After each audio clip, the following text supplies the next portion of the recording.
Discovery заврши кариерата со перфектно слетување од како сол за чистото небо. And nose gear touchdown in the end of a historic journey. Како што прилега од дењето на Discovery во пензија, прв му го честиташе првиот човек на НАСА, Чарлс Болден.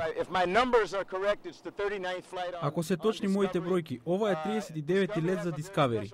Среќни, но истовремено и натажени сме што Discovery заминува во пензија. НАСА ќе ја повлече целата Space Shuttle флота годинава, означувајќи крај на едно раздобје во вселенските летови. На пресконференцијата по последната мисија на Discovery, Бил Герштаймер од НАСА говореше за она што Discovery го остави зад себе за сите нас.